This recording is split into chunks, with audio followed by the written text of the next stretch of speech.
dosa ya Chineke na de ngosi onye ọbụla na-ekpe ekpere ka Nigeria wee wuru ofu nna nke bridge ndị dị etu a wee laa ha n'iyi Chineke na kiwe biko da kiwe kpọọ ha ọkụ kpee ezinụlọ ha ọkụ ka ha ra agbanyeghị ndị ha bụ ọbụladị ndị ụkọchukwu onye ọbụla mehụrụ ọnụ ma kulie wee sị na ọ ga-adịrị Nigeria na mma ọ ga-adịrị onye ahụ na mma na ezinụlọ na mma site gosi wee na-eme n'ụbọchị nketa obodo ekwensu bụ zuu Nigeria lekwa Nigeria ma dosa ya Chineke na de ngosi onye ọbụla na-ekpe ekpere ka Nigeria wee wuru ofu nna nke bridge ndị dị etu a wee laa ha n'iyi Chineke na kiwe biko da kiwe kpọọ ha ọkụ kpee ezinụlọ ha ọkụ ka ha ra agbanyeghị ndị ha bụ ọbụladị ndị ụkọchukwu onye ọbụla mehụrụ ọnụ ma kulie wee sị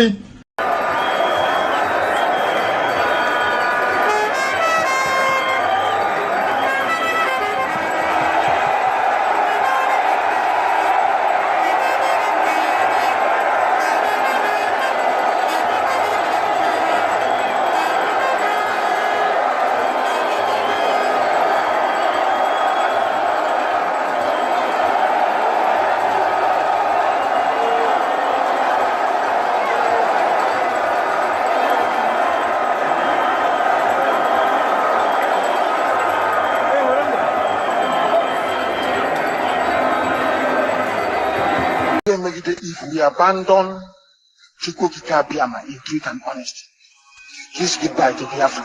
Biafra had in the pure years. You'll be only running around in circles. It can never come. It is the kingdom of heaven itself. You want to do something that is happening in heaven, on earth, for mankind to see and testify to the goodness of the Lord. You have to be of the courage. You have to be without fear in the face of your enemies. If you are without fear before your enemies will run from you. Rather than you running from them, your enemies will run from you. If you speak the truth always, regardless of the consequences, lies will run from you.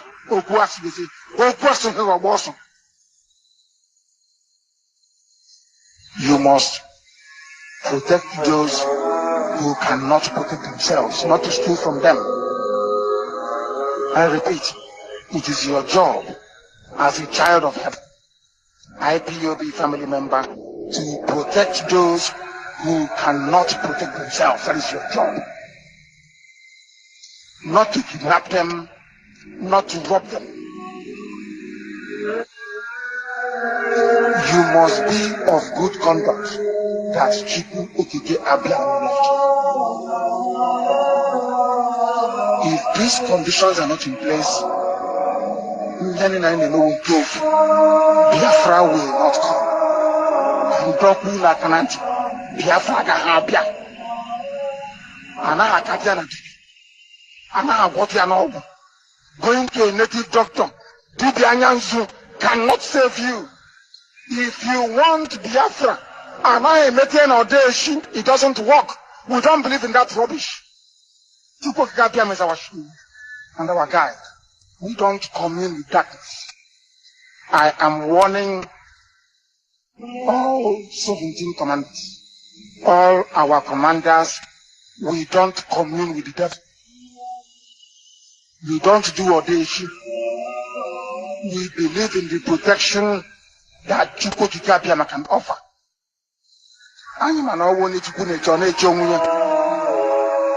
The weapon you need to protect yourself is your gun and your ammunition. We don't commute.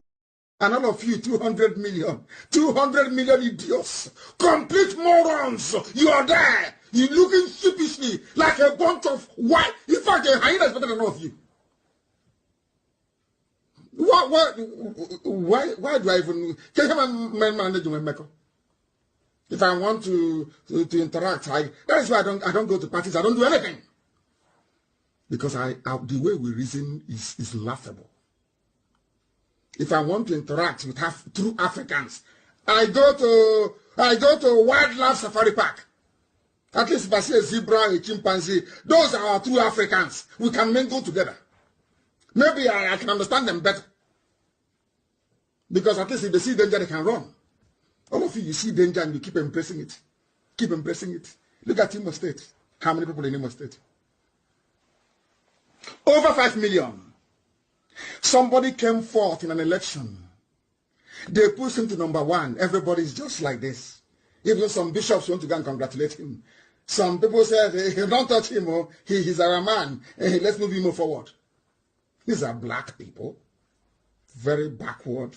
Useless. When they kill in America, he say, hey, it's racism. Racism. You are a fool. That's not like racism. They are killing you because of your natural stupidity. By nature, you are stupid as a black person. Do you have running water? Without maybe solar charger and generator, will you be watching me now? Are you not ashamed of yourselves? Are you not ashamed? But UNN has engineering department, electrical engineering, electrical and electricals, all are rubbish. Uniport has it. Uniben has it. Everywhere. Electrical and electrical engineering. Whatever that rubbish means, I don't know. No, electrical and electronics. But there is no light. The reason why they sent you to school to go and study electrical engineering is so that when you come out, there will be no more power shortage in the village. That's the reason why. So you don't know. Hey, Zoo alumni. Biafra must come. And when Biafra does come, everybody will be free. If Biafra is not free, none of you is going to be free. And that is why I have said it before and allow me to repeat. We have come to set all of you free. And if you allow this nonsense to continue, you'll be sunk. If you have not gotten your Somali visa, go and get it now. Because the zoo is gone. And the hell has arrived.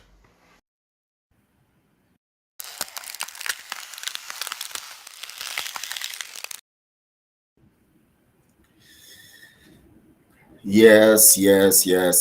Another sweet and beautiful day for us to rub minds, to discuss, to look at things that concerns our nation, and also to have the basic understanding of where we're going and what we're doing as a people and what we want to achieve as a people. I want to welcome you to this live broadcast today. Today being the 28th day of June 2023. My name is Kelechi Ambrose, and this is Biafra Global Network.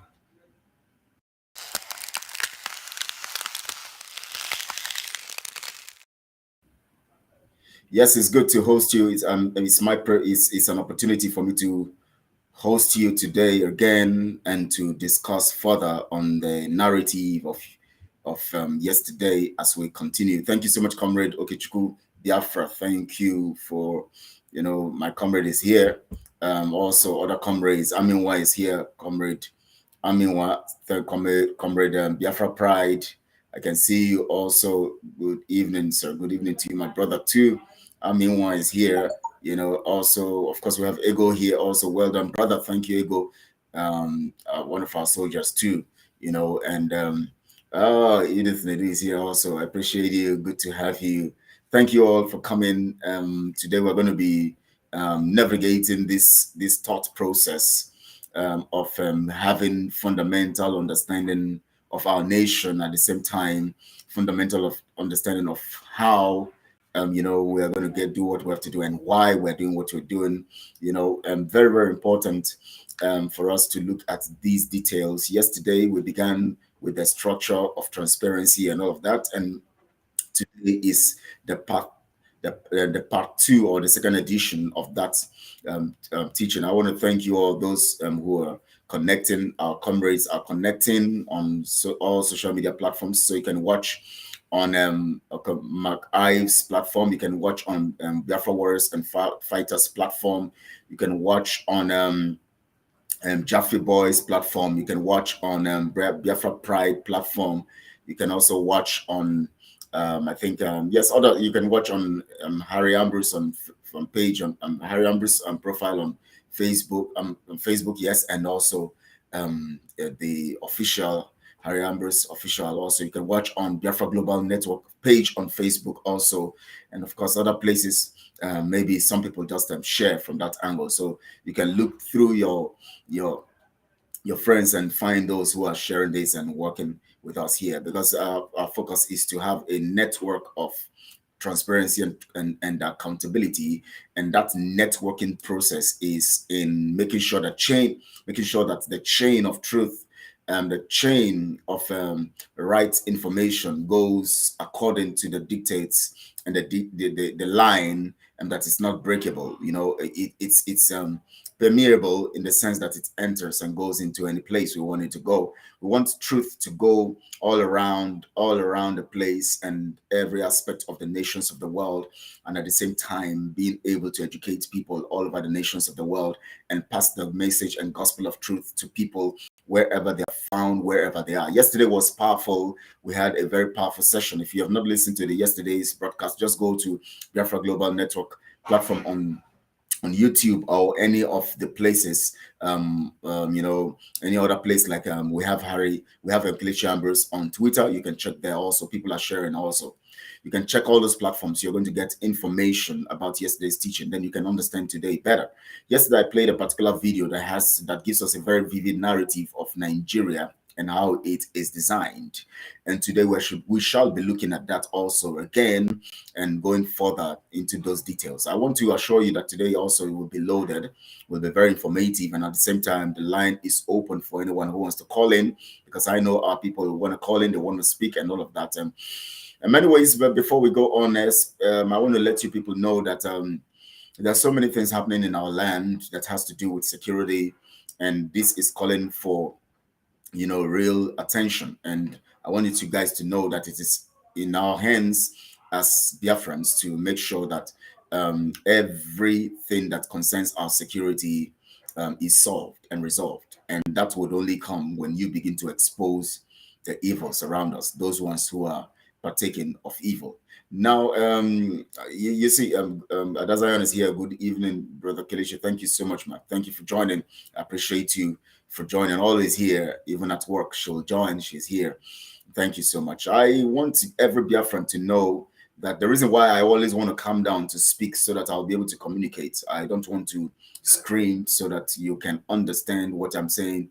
That's why I'm picking my words one after the other so that you can get the information, because this is a teaching. And we have come to understand that basically what we need at this time is to have our mind reformed and rejuvenated to encapsulate the right information that will help us form a very good narrative for where we are going right now. Because the truth here is that we have been our minds have been infested with corrupt information. Some of our minds have been affected by the situation of events around us, the insecurity in Biafra land, the killings of our people, the betrayals going all around. Most people have not even recovered from what happened to Mazen and the Kanu. It is basic anyways that these things affect the way we handle issues, information, and sometimes the way we behave. Because when you have a kind of distorted process or distorted mind flow, distorted perspective to constructive reasoning, you discover that it affects the way you operate and the way you react to things. And these are very, very, very fundamental, very, very fundamental to what we're doing. And we know that since Mazen Amdekano was extraordinarily renditioned and we found out that he was kidnapped, and this is critical, that about on the 26th, 2 days ago, that was when 2 years ago, about 2 years from 2 days ago, we came to realize that Mazen Amdekano was in the trap or in the hands of the enemies when he was brought into the zoo as a prisoner of conscience. And that became critical because as at that time, as soon as that was discovered, some people went into coma, some people went into frustration, some people went into depression, and so many things happening to our people. I was so badly affected in my mind realm, but I discovered that everything worked together, all things work together for good. And so that prompted me to come all out, to decide to speak and not give a damn to anything, and to shove anything around, and to say, I will come out no matter what I'm losing. I'm going to come out this time. If this man can go this extent to sacrifice, and this is the second time he's getting into trouble because of us, and based on what he's telling us, and yet he's not budging, he's not succumbing to the enemies, he's not succumbing to their narrative.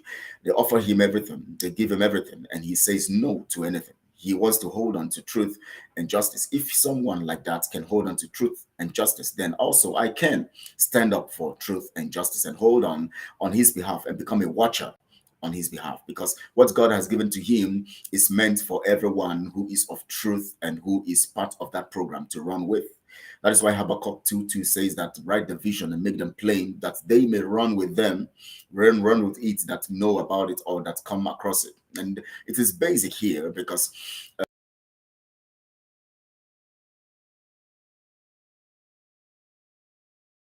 the same and going through pain, what Mazen Amekano is going through hell right now for has to do with our collective interest and our freedom, and concerns our lives and generations. So it becomes the onus is now on to come all out together to make sure that we do the right thing. The line of doing the right thing definitely is, because it is not an easy task to hold on to truth and to make sure that you stay according to plan and precepts. A true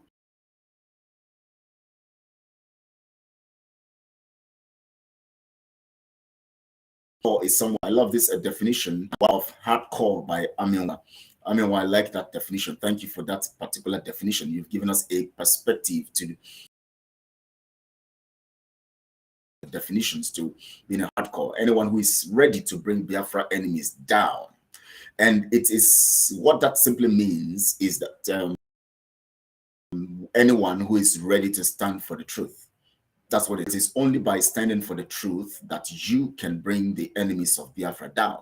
And that brings us to the question today of what is Biafra. Remember, I was trying to make you understand some things yesterday, and I told you we're going to be looking at the what, why, and how. These are the 3 points: what, why, and how. Now, Aminwa has taken us to that ready to bring someone down to the dust for the reason for the release of Mazen Amekano. Bring Biafra's enemies down to the dust.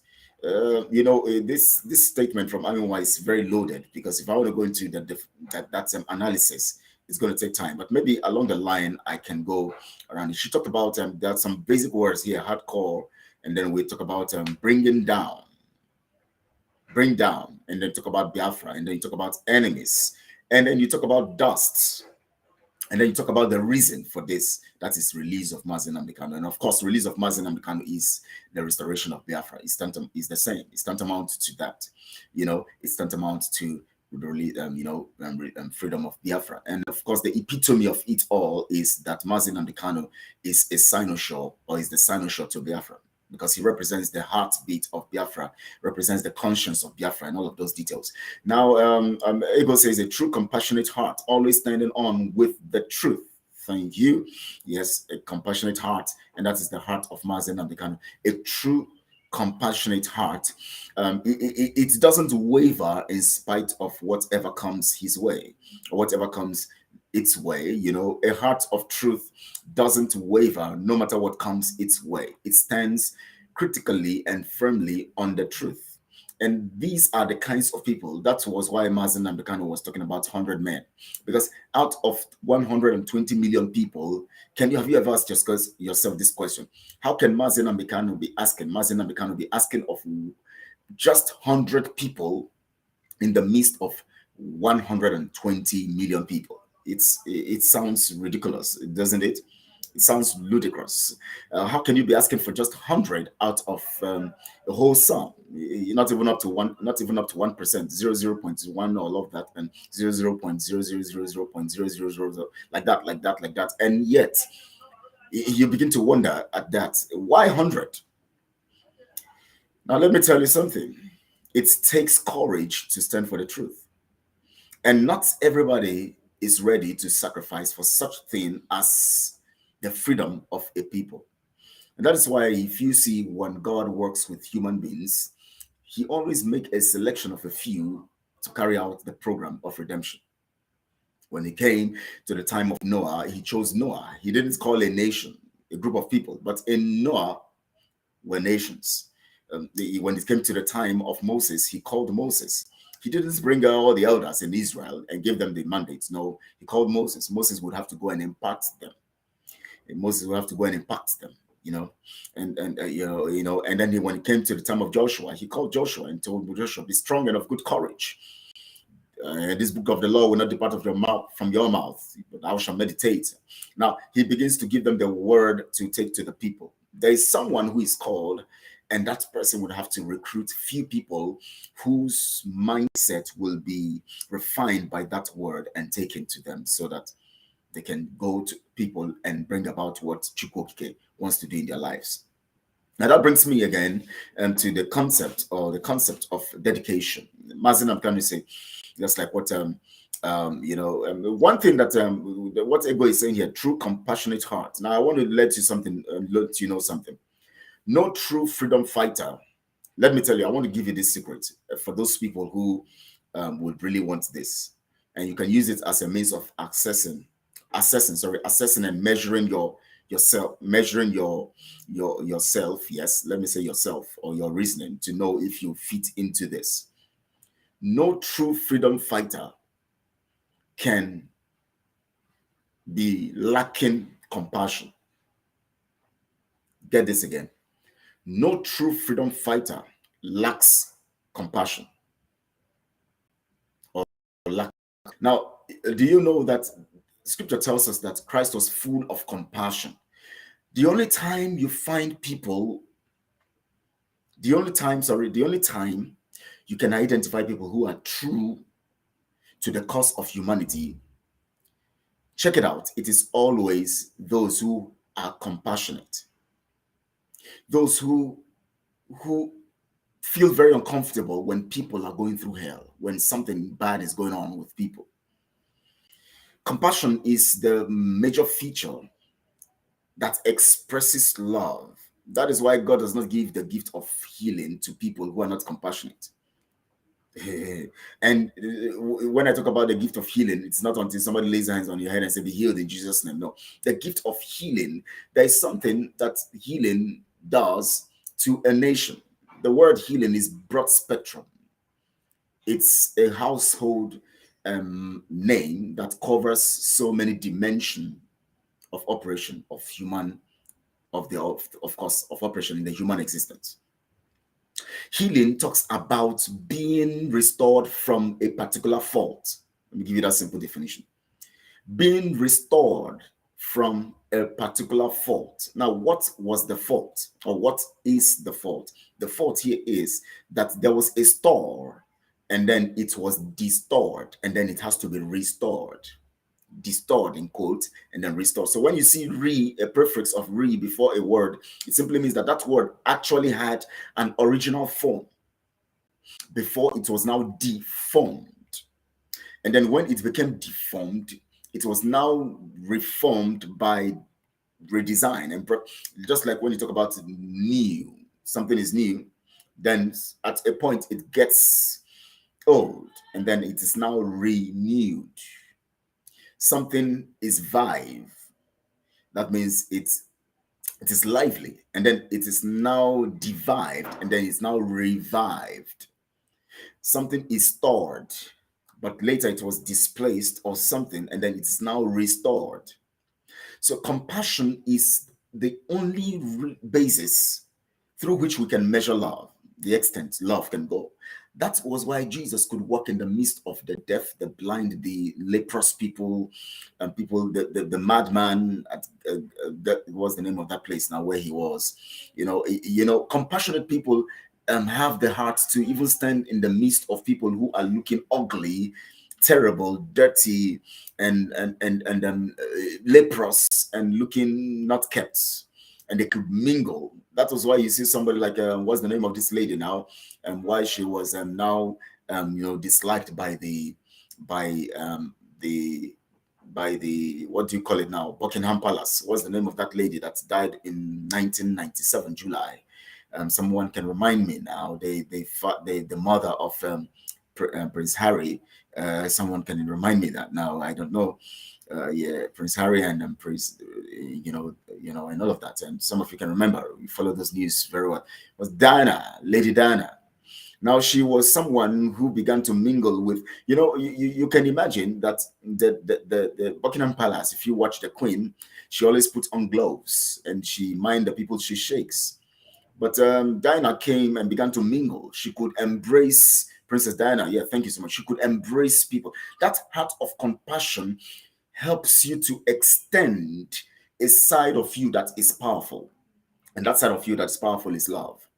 The only thing that overcomes this world is that word of faith, which is connected to the concept of love, because it is love that makes you have faith in a thing to get yourself connected to it. Now, that is dimensional here. And so if you discover, check out the features or the characteristics of those who are freedom fighters. They are compassionate people. They are compassionate people. Check out those who come in the midst of it to corrupt the system. Now, this is how you make your measure. This is how you know those who are truly freedom fighters. Just check it out. Now, begin to reason it in your mind. Now, begin to do your calculations. Now, check out these people who are coming to corrupt the program of mass, and they can check their heart. Check out the behavior. For instance, let me give you an instance. For those who are Simon Ekpa's followers or the followers of the social media Biafra Republic, government, Simon and his rogue team, for those who are followers. Now, if you observe the other audio I played on Saturday or Sunday, was it Saturday or Sunday? I played it when we were talking about Shadow. Shadow said something there. He said that 2 of his men were already dead. They have not been deposited in the morgue, and 2 are in a critical situation and in hospital. Now, the next thing, if I were somebody if I were in Simon's shoes, the first thing I'm going to do, even if I have I've made up my mind to tell him to bring equipments in that particular meeting, for the fact that he has raised that issue, I'll suspend the issue of talking about the equipment. What I'll concentrate now, and I'll get everybody involved in, is, wow, these 2 men are dead. These are our men, and then 2 men are now in critical situation. That is what a true freedom fighter does, because the heart of compassion is what is the link between you and the world you are coming all out for. The heart of compassion is the link. It is the sign. It is the evidence. It's just like when they say, when scripture in Hebrews chapter 11 says, verse 1 says, faith is the substance of things hoped for. The heart of compassion is the substance of love meant to harness the concept of freeing humanity. I don't know, somebody have to write that down. The concept, the heart of compassion, the narrative of compassion, the feature or the characteristic called compassion is that connection, is the substance of love that gives or approves or shows to the outside world the connection between the power of love and the person who is going to be a beneficiary of that love. I want you guys to get this, because I'm trying to use simple words. That's why I have to rephrase it so that people can understand this. I don't want to go too deep like I did yesterday. That's why I have to use some stuff to give such kinds of analysis and such kinds of explanation so we can understand it. And I'm using that as a simple way. Now, I'm using that analogy right now. You see, Simon quickly went straight to what he wanted to get. His concern was not about the people. That is a clear evidence of dispassionate heart, a heart that has no passion, a heart that has no compassion, and that heart is not qualified to be a freedom fighter. Because when you talk about freedom, you are talking about rescuing, restoring, and bringing about something to its original state. So if you are going to restore Biafra, which we know that the nation and the people of Biafra have been existent before it was hijacked and connected to Nigeria, or put under Nigeria as a slave product and as a business name, as a business product under the business name Nigeria, you want to restore. It takes a compassion. a heart of compassion, because one, you are going to go through so many things. You're going to go through pain. You're going to go through hunger. You're going to go through sleepless nights. You're going to go through prison. You're going to go through, torture and all of that. That is the same thing Jesus suffered. But if you observe what Jesus was doing, he was healing the sick along the way. He was raising the dead. He was walking on the sea. He was doing so many miracles. And the scripture tells us that whenever he meets somebody, he had compassion. The first thing that is released before you can rescue anybody,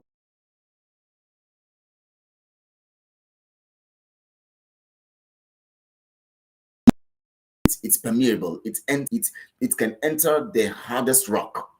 So the liquid of compassion is the first thing that is emitted.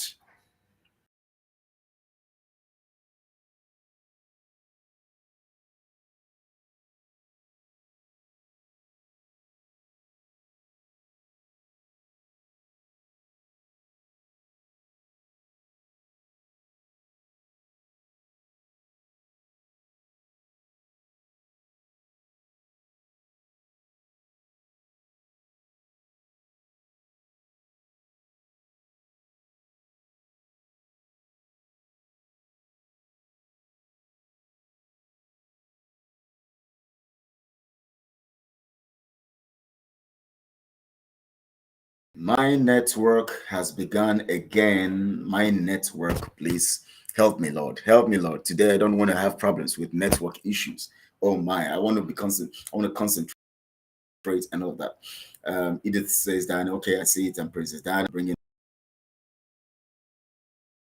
of course, in that analysis, no compassion systems with truth. Yes. Now, compassion is that thing, that's fluid, that liquid that is emitted.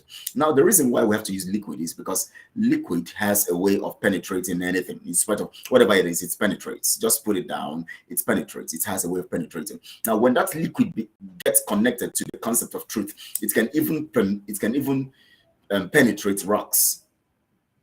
Yeah, let me give you an example. Let me give you an example here. Now, if you remember the story in Deuteronomy, where scripture tells us about, or even Exodus, not Deuteronomy now, Exodus, or Deuteronomy, yes, it's also aligned in Deuteronomy, where the children of Israel, were in the wilderness and they were thirsty. And got very, very irate with them, talking to God and telling him they need to drink water. God tells him, go strike the rock. Now, you see, Moses struck the rock. Oh, I don't want to look at the disobedience here. I don't want, that's not my focus. My focus is the water gushing out of the rock. Now, how could water come? Or it is not normal, it is supernatural, because absorb water. Normally, rocks cannot just bring out water, because there must be a link, and there must be there's a gap. There must be a gap somewhere that brings out the liquid. But this time around, Moses struck the rock, and the water gushed out of the rock, not from a loophole, no, from the rock itself. The reason why the liquid called compassion stronger and more powerful, most powerful weapon to free people, that would make somebody like Mazi Nnamdi Kanu stay in a place of torture for 8 days. In the midst of that torture, let me tell you something. If Mazi Nnamdi Kanu didn't have compassion for us and for the freedom, just like for the freedom of God's people, now you remember what he said the other time, that if not that he has been called and Chukwokike has directed him in this thing, he would have not talked with any of us. He would have just abandoned this whole thing and gone away. Of course, he was talking about the DOS members who were abusing the whole process, who were defrauding the people, who were just doing lots of evils that he didn't want to bring out to the public, so that people will not begin to ask questions, and then people will now begin to doubt what was going on. So the art of freedom. So he was talking about them, and he was saying, if not for the love and the compassion and for what Chukwokike has directed him to do, that is compassion. Now you can imagine him being in the confines or in the territory of the enemies, in the midst of kidnappers and evil people with weapons and so many dangerous things, torturing him for 8 days. I can tell you, if he didn't have compassion on that first day of the torture, in fact, by in 30 seconds of this torture or 1 hour of the torture, he would just give up. Am I making sense here? In 1 hour, he would just please, I'm sorry, please, I'm sorry, please don't kill me. Just yes, I'll give up Biafra. Oh, please, I won't talk about Biafra again, please. I'm sorry, please. Now, he was going through this pain. He was dying. He was fainting. He was waking up. They wake him up with water. They pour water on him. They beat him up. They hit him in places where he cannot even breathe anymore. And they resuscitate him, pour water on him. Without food, they still keep beating him. They keep him on the floor, cold floor, and with dust, ants, insects, and everything, mosquitoes, everything in that place for 8 days. He was under critical torture, yet he didn't give up. Now I want you to imagine yourself in a torture room for just 1 hour. I want you to imagine, because sometimes we need to analyze these things for people to know the extent, how the extent of how Muslim have suffered and what he has gone through. For any of us to betray him, then it is better that a stone is tied on our back and we are thrown into the ocean, just like what was told about Judas Iscariot when he betrayed Christ. For the sacrifice that Mazi Nnamdi Kanu has undergone, or is still undergoing, the sacrifice he has given, it will be the worst thing for anybody to betray this movement by selfish desires. You are just committing suicide, not as just ordinary suicide. You are committing suicide with serious agony and pain and eternal punishment. Now look at this man, beaten, hungry. You know what? When you are hit in the middle of your stomach here and you drop as if you can't breathe, and in the midst of that you can't breathe, they are still different people, not one person, beating you, hitting you with the head of the gun, battering you, you collapse, you faint, they pour water on you, resuscitate you, inject you, give you some hard drug injections that will make your bones crack. You will wish for death, but yet you're not dying, but you are feeling pains within your muscles because of the injection. And then that same injection is also making you stay alive, to feel the pain, and at the same time receive more beating. And you are being tortured for 1 hour, 2 hours, 24 hours, 48 hours, 96 hours, 8 good days. And you could still say, no, I am not going to betray these people. I love them so much. I'm compassionate about them. I want their freedom. I am so compassionate about these people. I can't give up. I can't give up. I have decided, even if it costs me my life, I want these people free. Jesus went into the temple in Jerusalem and healed someone, a leprous man, on the Sabbath day against the Jewish law. He went to the extreme. That was treasonable. Yeah. In those days, it was treasonable for you to go against the law of the land. Even up to now, it is treasonable, because you can be, especially when it is a sensitive national matter that is done in public to cause the people to have to mislead people publicly, especially when it is connected to spiritual things, because in those days the laws are tied to spiritual issues that have to do with the law of God, the Torah. And when you break the Torah, you should be stoned to death.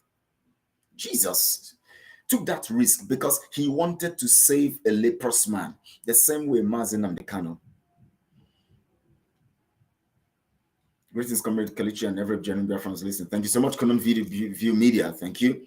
Edith says, oh my God, so painful. Yeah, you can imagine that. You can imagine that.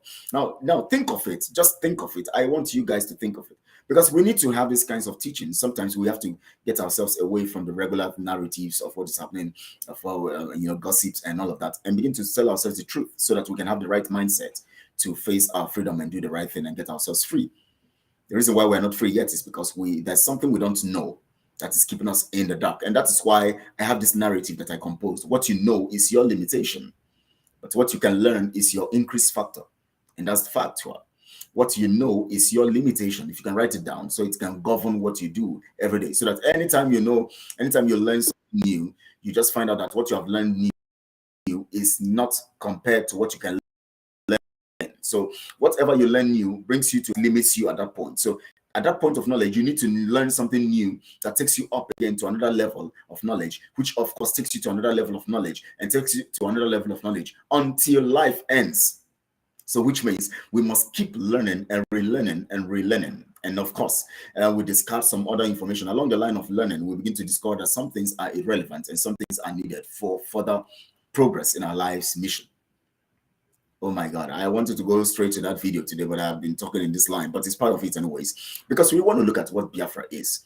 Now, what is Biafra? Because we're looking at the what and why and how. Now we are still on the narrative of the what. Now let me go to the video that I played yesterday so that you can understand, because that's the analysis of Nigeria. First, it analyzes Nigeria and then it analyzes the people of Nigeria. Now there's one particular question one of the interviewer asked the man, and he said, why would anybody do such kind of thing? Oh my God. Thank you so much, Ego. You're very much on point. Thank you so much. I appreciate that, and other people also would have caught that. Now, such kind of thing. I want you to listen to this video again and hear that man say that. Why would anybody do this kind of thing? Oh, why? Let's look at it. Let's listen to it. And let's get the facts. Now watch this. It was a trick. And we know for sure that this was headed by an international organ trafficking cartel. They funded the National Assembly of some people estimate to the tune of 6.2 billion US dollars. They also bought all the Nigerian government, federal government hospitals at the cost of 3.2 billion US dollars. They even offered to buy all the Catholic hospitals for $2 billion, but the bishops refused that. So this is a well-organized cartel who are actually moving into Nigeria in order to actually buy up, or they have already paid an advance on all our organs. Anybody in the Federal Republic of Nigeria has no entitlement to their organs as it stands today with the law. And we know this for sure, that these are billionaires from the United States who funded this organ trafficking cartel to take the organs of Nigerians. Now, my colleague AGK had asked whether I was there when this cartel made the negotiation. The answer is yes, I was physically present in a deliberation. We were called as leaders of the private health sector to the headquarters of General Electric, the biggest company in the world, the leading medical company in the world. I was representing the Catholic Medical Practitioners of Nigeria and the Association of General and Private Medical Practitioners of Nigeria as the committee chairman of the National Health Act. And presiding over this National Health Act public hearing was Senator Ike Ekweremadu, who was then the Deputy Senate President. And let me comment there. Who did you say was presiding? Well, Senator Ike Ekweremadu, he was the presiding senator for the bill public hearing. And the sponsor, the chief sponsor, was Ifeanyi Okowa, now governor, but then Senator Ifeanyi Okowa. And just sitting by his side was also Dr. Chris Ngige, so who was then a senator. So all of them were there, and I made this argument directly pointing out Section 48, that Section 48 makes an exemption that is impossible. You don't exempt, there is no situation in medicine where you can overrule or say the consent is waived. Consent is never waived. It could be transferred to the next of kin, but it's never waived in any situation. That is part of the Helsinki Declaration. So it's an international treaty. So we cannot make an exemption here in Nigeria. Then I also pointed out the loophole in Section 51. You cannot have the medical practitioner or the medical director of a hospital be the one to authorize that an organ is taken from someone to be given to another person. So it is wrong. You can't give what you don't have. That's a legal principle. Then I pointed out in section 53 that it is also when you say reasonable cost for reimbursement of reasonable payments. What does that mean? Is 10 million naira reasonable payment for kidney? Some people will tell you that too. So you actually legalized the sale of organs in section 53. Now, my colleague AGK had asked whether I was there when this cartel made the negotiation. The answer is yes, I was physically present in a deliberation. We were called as leaders of the private health sector to the headquarters of General Electric, the biggest company in the world, the leading medical company in the world. And we were told that Bill Gates offered them $2 billion US to build 260 hospitals in Nigeria. So they want us to name our price so that we can be paid off, so we will leave the entire medical system, so that we will not be practicing medicine, we will not be practicing pharmacy, we will not be practicing laboratory science. In Nigeria, no Nigerian will be in the medical profession. And we should just name our price so we will be compensated for. We couldn't believe ourselves. Why would anyone do a thing like that? This was done. I was present. It's not somebody told me. I was physically present before the executives of a General Electric with a number of other Nigerians in the health sector, in pharmacy, in laboratory sciences, and there were executives of GE from their headquarters in New York. This is the first time it's happening in the history of humanity. Nothing like this has ever happened. And I warned Ike Kurumado before the Senate, and Nigerians there will bear me witness, and many of them still remember. I told Ike Kurumado before the entire public hearing that he will be the first victim of this law he's standing for. Before everybody. Senator Kowa can also bear me witness because he was there. And I told him, it now seems like a prophecy come true. And this was exactly what happened. That the Senate of the Federal Republic of Nigeria sold the entire organs of the Nigerian people, even when they knew that this was the situation. And that is very, very, very.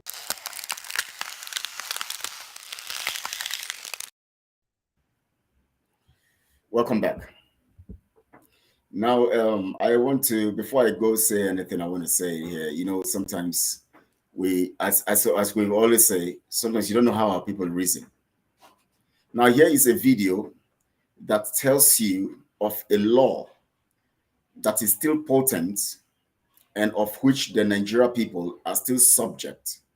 And till today, people are being killed. They have their organs harvested until now. Somebody comes here and the person says his name is Biafra YTV, and he tells me that the video is old. And you heard it. Okay, let's just assume that let's just argue on the matter of whether the video is old. This man is talking about Senator Ekweremadu just said the prophecy come true, which means that it's just Ekweremadu was just last month. It was last month he was jailed. Now he says the video is old. Now we are talking about a law that is there. So this video is 2 years ago. The video is old. The story in itself has diminished or it's no more existent. But people have small minds. Small minds. Small minds. How can somebody come into them? Now it's just like when this shrine in Newe, is it Newe or where, or is it that Yala also, where human beings were being killed? Also, is it by Peter Obi and Co. when they had this you know, this what was the name of that police that and SARS? When they had SARS, then they were harvesting organs. And you said because the issue of SARS has been an old story, the organs of people. Please, if you don't know what to say here, if you come to a teaching and you don't know how to reason, just don't say anything so that you don't get people irritated by what you call yourself a TV. I wonder what you'll be telling people on that your TV. Because if this is how you reason and you call yourself a Biafra, why TV? I don't know. Just come to a broadcast. Come and listen to what the person has for that day. Don't come and tell me the topic to speak about. You're not the one to tell me the topic to speak. That this one is an old story. I should come and speak the topic you want me to speak. If you want to speak, go to your platform and speak and get people to understand you in your own way. There are many people who are broadcasting. So if you want to hear gist and story, you can go there and hear them. But here we teach. That's basic. And that's why we have reasonable people here who are of truth. So don't come and distract us and tell us that it's an old story. Now let's look at it now. Go to the story. Now first, did you observe that the people who were involved in this whole thing and with the international community or the United States businessmen, the criminals in the United States and businessmen who have the terror, call them to steal from the people? Did you notice something? That most of those whom they connive with here in the zoo or in Nigeria are even Biafrans. Okowa is a Biafran. Ekweremadu is a Biafran. Ngige is a Biafran. These are the main people who chaired. The main sponsor was Okowa. President was this thing happened, and then we had Ngige. Now 3 Biafrans. Yeah, of course, yes. MNK just analyzed that extremely stupid people. They don't reason. We are talking about what affects the lives of people. He said it's an old video. Now, 3 Biafrans in forefront of this anomaly, evil, and damnable issue. 3 Biafrans. Now, I call them Biafrans because they are Biafrans by birth. Remember yesterday I gave you a definition of Biafran. Or I gave you a description of Biafrans and the kinds of Biafrans. We have 2 types. We have Biafrans by birth, or maybe anyhow you became a Biafran, whether by naturalization or any other means, by honorary, stuff, whatever, however, you are a Biafran. But now we have the Biafran that is not just a noun, but adjective. That means adjective, it's now described by your mental state. Defined by your intellectual capacity. When you reason like what we see now from that Biafra YTV, when you reason that way, you are not the Biafran adjectively. By adjectives, you are a Biafran only by birth. That is, if you are born or you are conferred the citizenship or whatever it is done, but you're not a Biafran intellectually. Because that is where we define Biafra. Now, this takes me to the story, the question, what is Biafra? Biafra represents intellectual position harnessed in the confines of truth. Intellectual composition, intellectual narrative, intellectual position, harnessed or brooded the narrative of truth. Let me give you what brood means. Now, when you see a chicken or a hen lay eggs, the hen sits on the eggs and incubates the eggs. And let me tell you what happens when the hen incubates the eggs. That is why you have to understand that what we're doing is that it's a process. Now, when the hen sits on the eggs, something is happening. But to the outside world, it's like nothing is happening. Just like what we're doing now, we're speaking. Mazin Abdullah was speaking. Things were happening, but people didn't understand this. The outside world just felt that something, they are Biafrans, he's just talking too much. But people were being incubated, people were being brooded over. Now, when the hen sits on the eggs, the heat, there's this heat that comes with the moisture from that heats up, and then inside of it begin to form life begin to get formed. Now, the heating that comes from the hen does not destroy, it heats not destroy the egg, rather it doesn't even cook the egg, rather it heats it up to create a new life.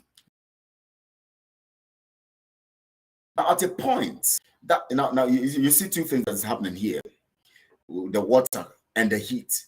and the water, of course, heated up. So the heat comes from moisture.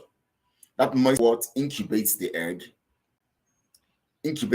so that the egg, a life is formed inside of the egg. Let me tell you what is that egg. And the narrative here we're talking about is the narrative of truth that sits on the egg. That's being a Biafran. Intellectually, that intellectual aspect of it is the brooding aspect of it, where the heat, because what happens in that is that, but if you keep for that, it's just to transmogrify to what you're expecting to have a chick or something. That egg needs to be incubated, and the process of incubation has to do with heat and moisture. Of course, the moisture representing the heat and all of that, and that moisture is that intellectual aspect of watering the egg so that the egg would have the formation of life in it. Now, every Biafran who is true, like my comrades, given information like Ego, like Edith Nedu, like Madam Adazayan, like Akwanwa, like you know, and other people, but Biafra Pride and those people who are sending their messages here and standing on the truth, is that the heat in the moisture, it needs to, so that we can bring about life out of it, because it is out of truth that life is created. And so that hen sits on the eggs, and the eggs begin to incubate. Now, the truth here is, as soon as the egg is being incubated, the life in it begins to feel the heat also. Are you getting it here? The life, the new chicken or chick inside of the egg feels the heat. But the heat that comes to it does not destroy it. The heat makes it stronger, makes it form properly, and gives it its nature or its image or its formation, completes the process of formation. So heat, when it comes on egg from the mother hen, does not destroy the egg, and it does not destroy the chick. As much as the chick is formed in the egg, the heat preserves the hen, that chick that is formed.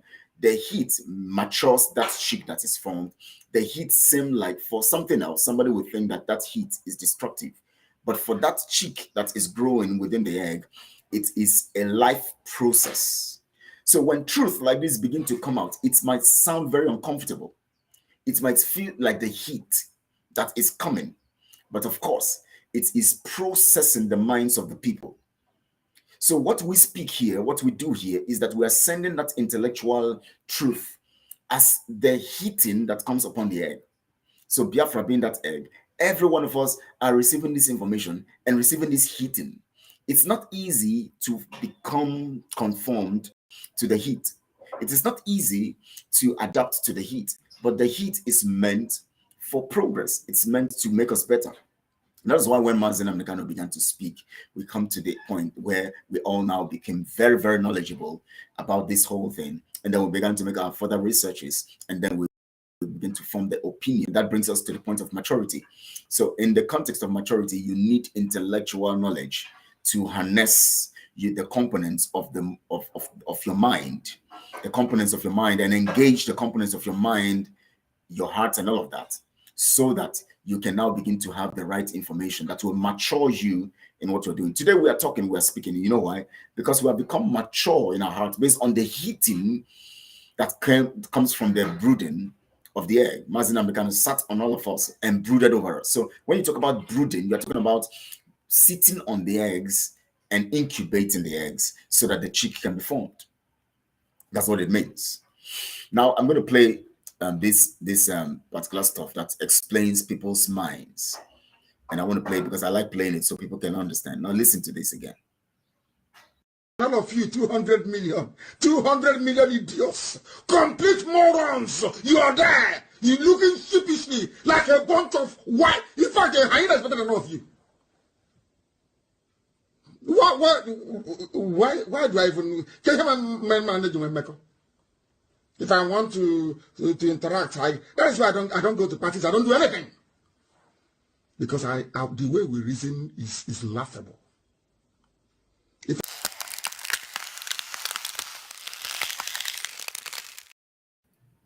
Because the way we reason is laughable. Because the way we reason is laughable. If there's anything you forget, don't forget this. The way we reason is laughable. But it's a serious matter because it is destroying so many things. It is destroying so many things. So as much as it's laughable, in the context of being laughable, does not mean that it's a joke. It's a very, very, very serious matter.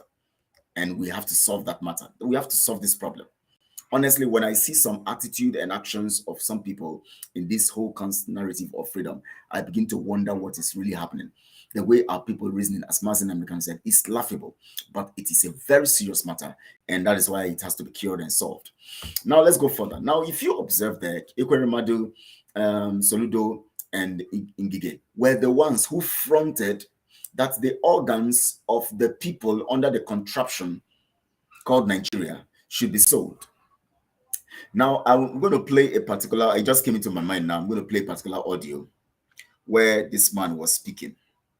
What's the name of this man?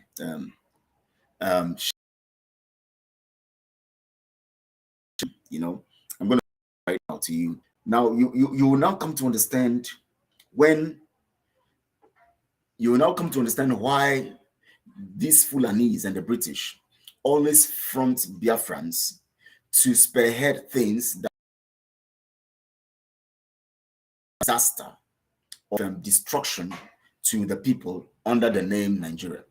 Why is it that it is somebody? Ask yourself the question. We have so many tribes in the zoo.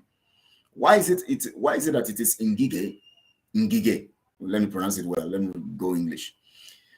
Thank you so much, Ego. I will keep doing that. Why is it that it is Ngige, Ekweremadu, and what's the other name?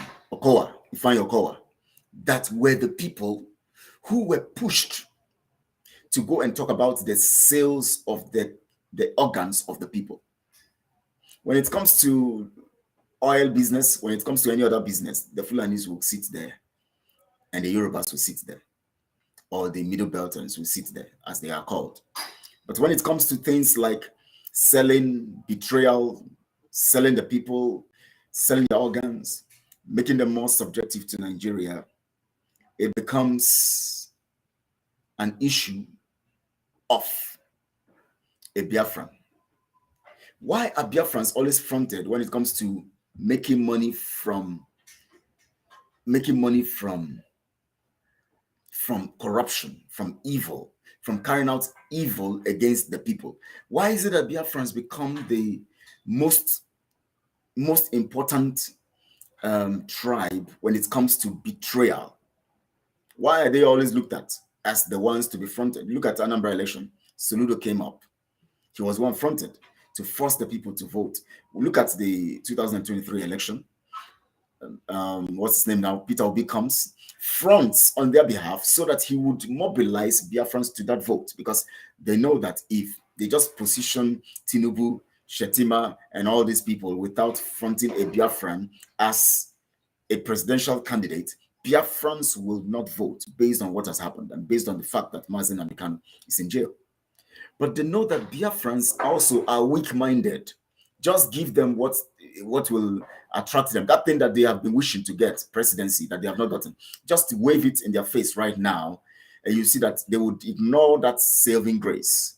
They will ignore the real thing, and they will embrace the destruction. Remember, we were talking about destruction yesterday. Remember? Because they understand that Biafrans don't have full understanding of that value of freedom. All they need is they want to have an opportunity to steal. That means the greedy side of them is what is pushing them towards the issue of thinking of freedom. But give them an opportunity that will look like they will be presented with an opportunity to steal in a stealing platform called Nigeria. They would embrace it. So they have not captured the narrative of freedom and truth in Mazen Amikano fully. The Fulanese and the British know that the reason why Mazen Amikano and Mazen Amikano was getting the momentum is because the people have not been satisfied with the narrative or the concept of having a platform to steal very, very well as occupying that highest position in the Nigeria contraption. the British and the Fulani know that just give them that opportunity to look like they would have that opportunity to have Nigeria, controlled Nigeria, and then get what they want to get and steal better and still more. They will embrace it quickly, they will embrace it more, and they will abandon their freedom. Because the people have not been drenched, they have not been, soaked. They have not been brainwashed with the narrative of freedom. Keep giving them Greek gifts that never manifest. Yeah, that's it, correct. Thank you so much, my brother, Massive Media, Makiv Media. Thank you so much, all the way from that flag. I always don't know what that flag, that nation. Anyways, I'll go and check that flag and know what nation it is. Thank you so much for that prayer. I say. Now, that is why it was easy to use Peter Obi to manipulate people. Now, remember, I talked about distraction because we're not going to quit this topic very easily. We're going to talk deep things into this. Remember, we talked about distraction. Whatever, ask yourself this question: whatever would make a Biafran abandon Mazi Nnamdi Kanu and begin to pursue Peter Obi because he came out for presidency? In spite of the history of Nigeria, they know the history of Nigeria. They know Nigeria is a corrupt edifice. They know that Peter Obi is not even a genuine person. They know Peter Obi is also a criminal. They know all of this stuff. But yet they see someone who has fronted himself as, and who is out there, not fronting himself now, sent by Chukwu Okike to us, and carrying the gospel of truth, suffered for the truth, gone through hell for the truth, in pain because of the truth. They still decide to abandon him in the dungeon of the enemies and go to embrace that thing that will endorse the same instrument called Nigeria that is enslaving them, punishing them, keeping them in frustration, killing them, and doing so many things to them. Why would somebody go that length? One, there's a greedy side to it. And that is what you see playing out in this video. That is what the same thing here. It is always the Biafrans that are used for this betrayal business. It is always the Biafrans. Why is it that it is always the Biafrans that are fronted when it comes to betrayal? Because over time, they have seen that Biafrans, just like what Nnamdi Azikiwe was doing, Nnamdi Azikiwe was seeing himself as the president of Nigeria. So as long as he feels and thinks he wants to lead the Europe,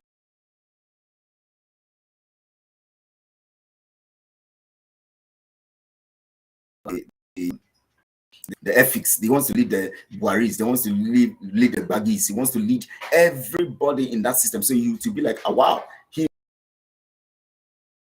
everybody from that have been British contraption, and Britain has helped him to gather people that he will control. So that mindset made him reject freedom. He kept doing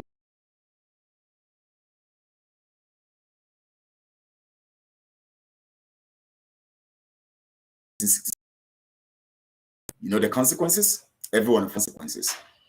Every of us one of the consequences. The 1966 coup came about.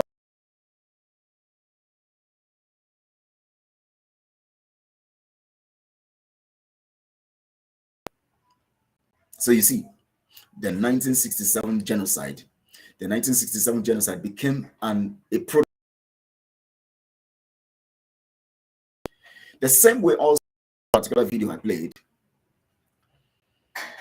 The same way, I don't know if you can hear me, please. I don't know what the network was happening. The same way also, the men that I've mentioned, Okowa and all these people, the same way also their greed has led to the death of many kidneys harvested. SARS was formed. They were using SARS to harvest the people. They were using the hospitals, buildings, and his clique and all of that, bought over and then began to steal. Going to join very soon. And now I'm going to play this particular stuff. I want to play it so that you guys can hear it. Let me see. I don't want to play a particular part of it, so let me mute first to get to make sure that I got that part, because I don't want to get to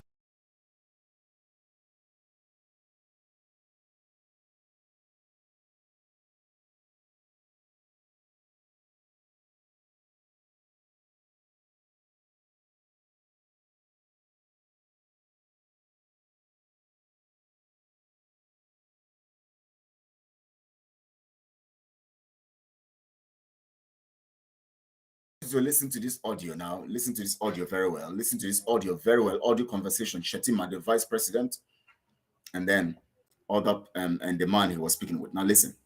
I'm even about to call you now. Good morning. Good morning. I just saw your WhatsApp message. So I'll call Mr. Ibudu, the head of admin, so that if it is for her to scan those documents, let her scan it to me, then I'll forward it to. Let's forward. Again. So that was why So you have Igbo friends.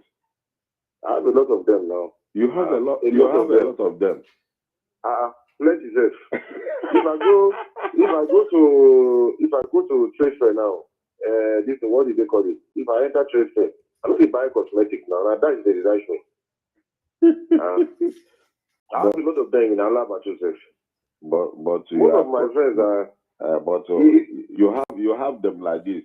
But yes, you just stand behind Buhari Bugidam. Because if you don't befriend an Igbo man, you are lost already. You understand? I don't understand. You say you don't befriend an Igbo man. Yes, because the secretive manuscript of mankind is in the hands of Igbo. They are born with it. So, and some of us, we came to meet the Igbo, they call Nigeria. They are the original. They originated from. You understand? And that is why they think, because the secret of this world is in the hands of Igbo. You don't know? I don't know. Because they say they don't bring foreign rights. I bought foreign rights first against it. So there is nothing. You say you bought foreign rights the first time. In first time yesterday. And they must bring it. 16,500. Whether they like it or there is one thing people don't understand. In this video, they say the ban motto. So they do motto. People, they are the Jews, they are the black Jews. And the Jews, even them, they themselves are afraid of Igbo. That is why they refuse to claim them as Jews. Because they have the same DNA. Even the same Jews are afraid of Igbos. They are afraid of Igbos. You don't know? My younger brother, my middle younger brother, is a major in Directorate of Military Intelligence. He is now Nigerian military attaché to Nigerian High Commission in Pakistan. They went for one intelligence gathering one time. Afghanistan bordered Pakistan bordered Afghanistan. You know that they went to a village in Peshawar. They met Igbo guys entering Afghanistan. What are they going to do? You can't ask a Jew to go to Afghanistan the way it is. So the Igbos, they are like that.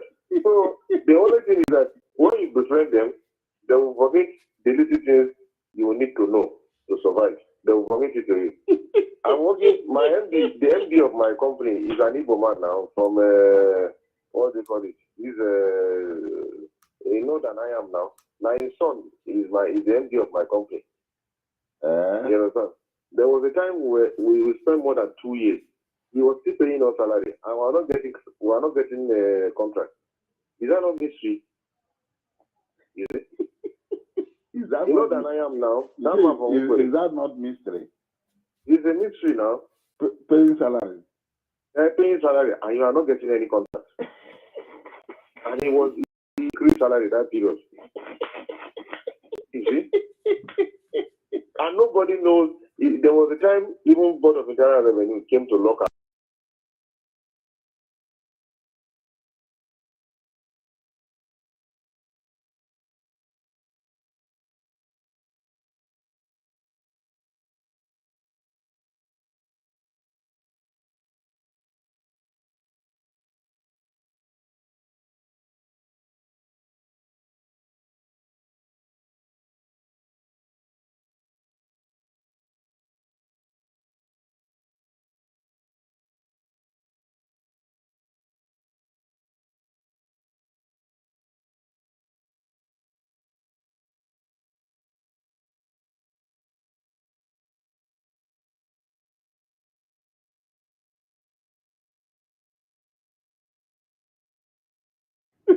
So, and he's always in the green Nigerian contract. The way it is. So Igbos, they are like that. So the only thing is that when you befriend them, they will forget the little things you need to know to survive. They will forget it to you. I'm working, the MD of my my company is an Igbo man now from what they call it. He's you know than I am now. Now his son is the MD of my company. You understand? There was a time where we spent more than 2 years. He was still paying our salary, and we are not getting a contract. Is that not mystery? Is it? Is that than I am now? is that not mystery? It's a mystery now. Paying salary. Paying salary, and you are not getting any contract. And he even increased salary that period. You see? And nobody knows. There was a time even Board of Internal Revenue came to lock our office. They say this man get oil, he got oil well. They say he get this, he get that. If they say make he pay that, he will pay. Even if they say make he pay 1 billion, he will pay. Is that not mystery?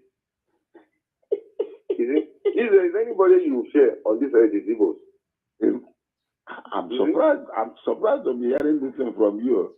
Now, Igbo is good here. Upon all these fights, where are the fights with you? You see, let me tell you one thing. Do you know why it's relevant in Nigeria? No. It's because he dined and wined with the Igbos. And that is why he remained relevant in Nigeria. You know, when Babangida was head of state, if he visits any state, he don't go to government house. He sleeps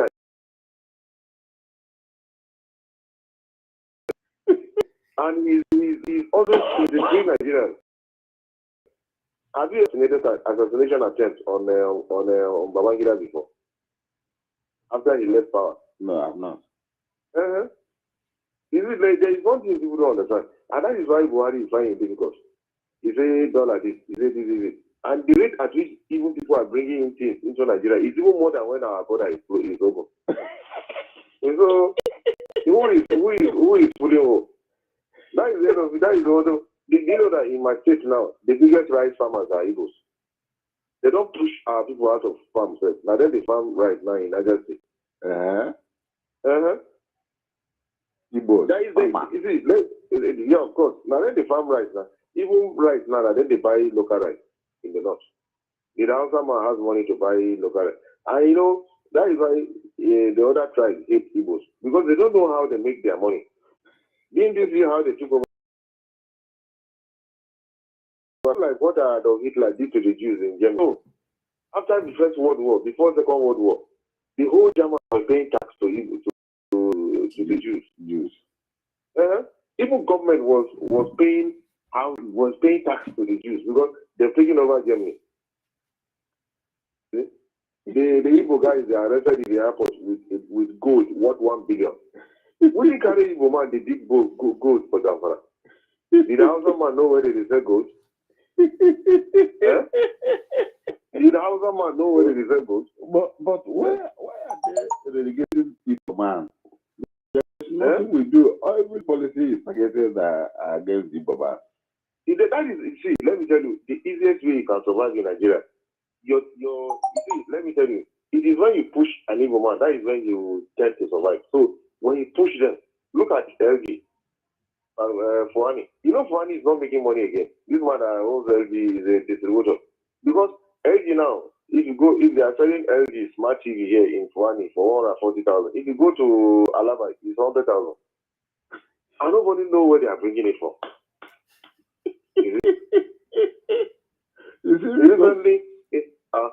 Recently, I want to pack my fridge.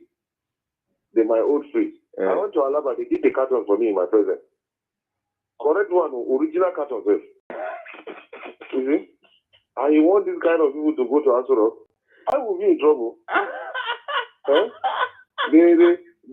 is it called? It's just like Arabs. Now, Arabs, they are the mercy in the hands of the Jews. And Israel is a very small country. Now, their population is not up to 6 million. Look at as big as fight Israel. Now, they control Arabs now. And you want us so that if you give also man to Igbo man, they will just turn northern Nigeria to broad day like a prison. It's not possible. What do our people know? They don't know anything. I saw this. You forwarded WhatsApp today.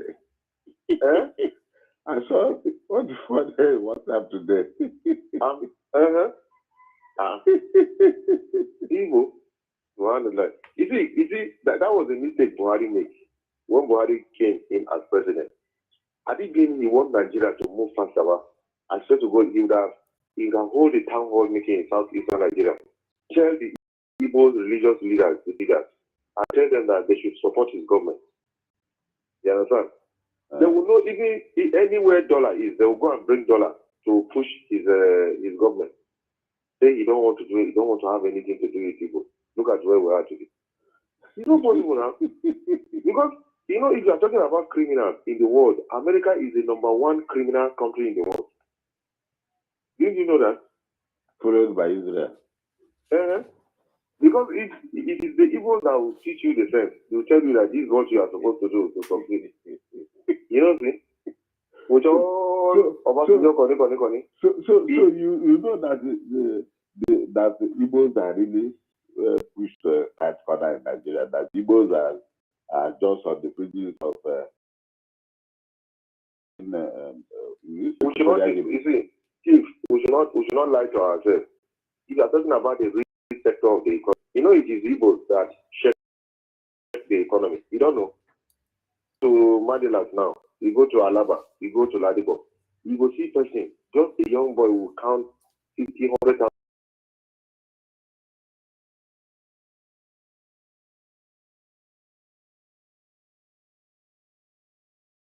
Ten Igbo businessmen like in Nigeria. And you know, I reviewed the license where they give us. Now go to Germany, they will go to India and bring light.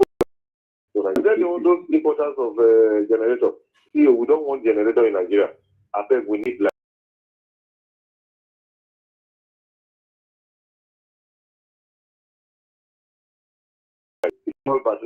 Maybe you've heard of it. It's not Minister of Power. Yes. Do you know why they push him out? Do you know in Nigeria currently,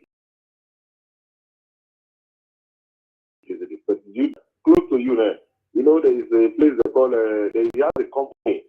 He has a company in Abia that is he has built it on. Federal government refused to buy the electricity. You know he's one of the best engineers in America. They brought him from America now.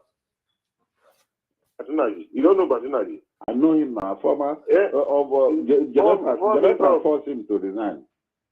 Because he wants to give us light. And the evil who has been preventing Nigeria from getting light advised Jonathan to drive the man. You know that there is a company they call Geometrics. As I'm saying to you, if you go to Abia, they have one of the largest single private-owned electricity generating plants in Nigeria. Yeah, of course now. And the electricity that generating, where are they using them? You know, he's selling it to individuals. In Abia? Yes, not only in Abia. He transfers electricity to other places. He said, just browse Geometrics. You see it now online. Geometrics. He's the owner of Geometrics. And another thing where Buhari made mistake is that it is people that have heart. If you go to Saudi Arabia, you know this Saudi crown prince, most of his friends are black. When Buhari went to Saudi Arabia, the person that moved Saudi crown prince to Buhari is an Igbo guy now. Yes. Now this guy, but you got a Saudi crown prince met the guy in America. You understand? Even Saudi, you know Saudi Arabia, they are a state oil company. They want to privatize it now. The 1% is Nigerian that want to buy that 1% of their shares, and it's an Igbo man. I never know all these things. You know, there is one thing is that, you see, there is one thing you don't understand. If this refinery will work, if Buhari tell Igbo people say, I want to refine, you know this man where they call Ibeto? You know Ibeto has a chemical plant in Houston, in America. You know my brother now is the director of DPR. You know he's the current head of DPR. And Ibeto came to meet him that he has capacity that he can bring people to come and build refinery bigger than that of Dangote. But so it is Dangote that out of Nigeria. Yes. You know that Ibeto up to now $1 million US on high sea. His cement are still on high sea. He wanted to flood Nigeria market in cement at $1 per bag. And people don't really understand. You want Igbo, if Igbo man rule Nigeria, you don't enter trouble now.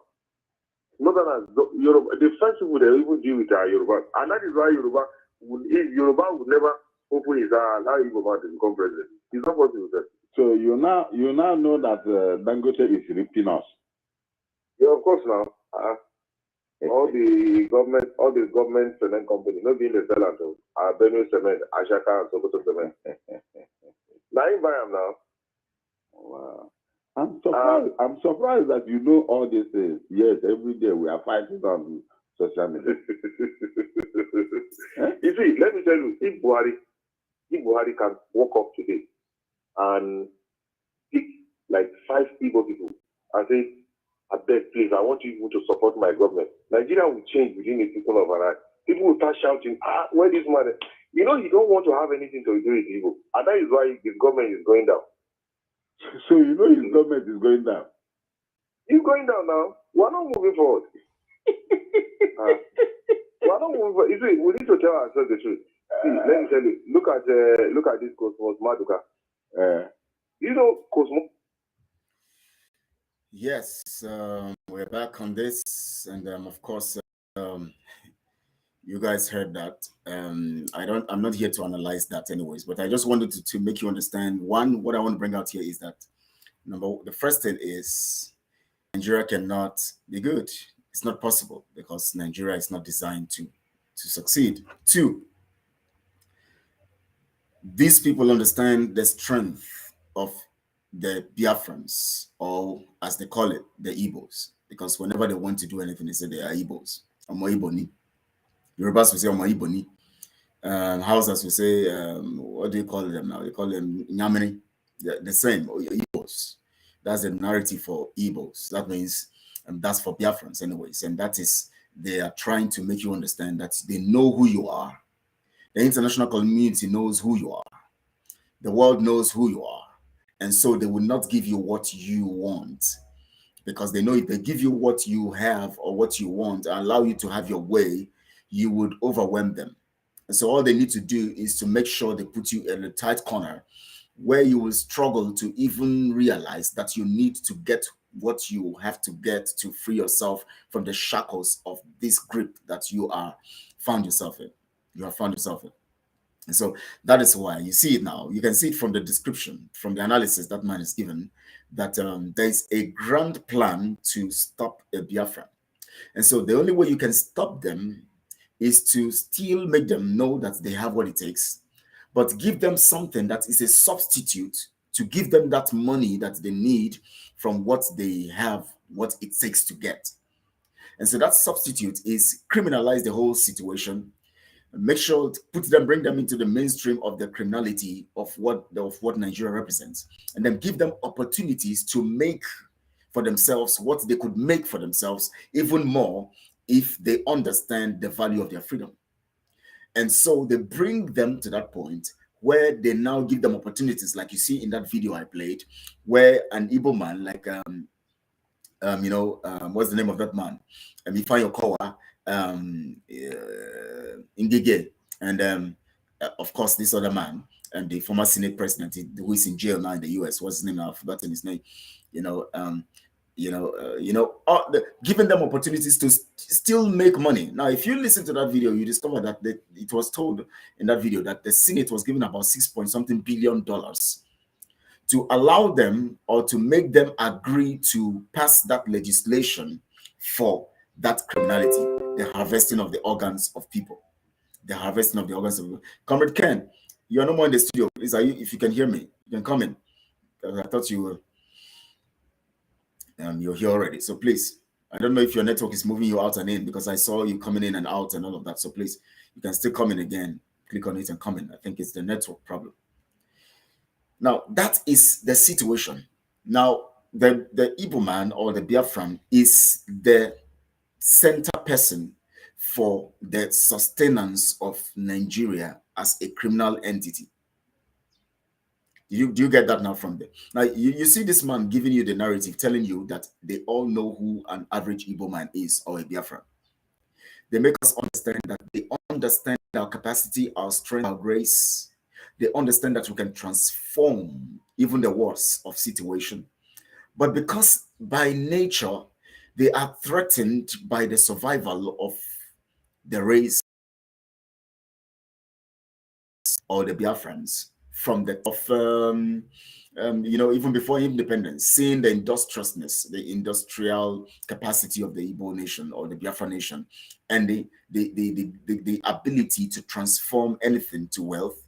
They have seen all of this stuff, but they know that it is a threat because they feel insecure. And once you live with a tribe that is insecure, you will have problems at all times. Anytime people feel insecure, they feel that the only way they can get themselves secure is to get rid of you. But in the Nigeria context, the only way they're going to get rid of you is to give you a platform to be criminal and make what you have to make, but yet set the structure in a way where you will not have the ability to get what you have to get to make what you can make in a cleaner way or in a more transparent way. That is why you can see people like Ekwere Madu, Ngige, and Okowa being at the center of this criminality, selling the organs of the people without their consent. That's what we have found. So this is a definition of what Nigeria represents. Now that said, now moving from the definition of what Nigeria represents, that means having opportunities in the midst of the right opportunity, which is already a knowledge amongst the whole people involved. In Nigeria, they know that the Biafrans can transform this contraption. They know that. If people want to just be reasonable and leave their fears and all of that, they know that. But of course, we know they cannot do that because by their religion, by their tactics, by their behaviors, by their lifestyle, by their culture, by their tradition, they have been groomed for who you are as a Biafran. They have been groomed to see you as something that must be subdued. When you become a threat, you have to die.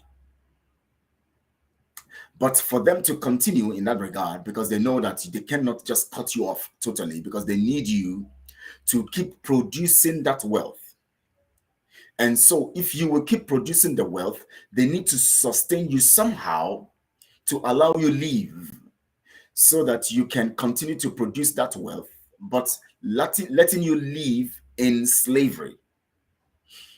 It's just like what they do now. They know that getting rid of Mazi Nnamdi Kanu is going to spell doom for them. So all they do is, just like I told you, for 8 days, he was being tortured and all that. And of course, still the way he is now. They try, if he wants a medical person, okay, let's allow somebody who can trust as our own medical person, check him and to make sure that he's always, he's at least to an extent healthy to be alive. They keep you in that pain, the pain of not having what is yours, and they keep you in that pain of mental degradation, frustration, and oppression, so that you keep feeling less of yourself, and then you accept anything they offer to you. They know that to sustain themselves, they need to keep Mazi Nnamdi Kanu alive, so that the Biafrans will continue to cooperate with them in slavery.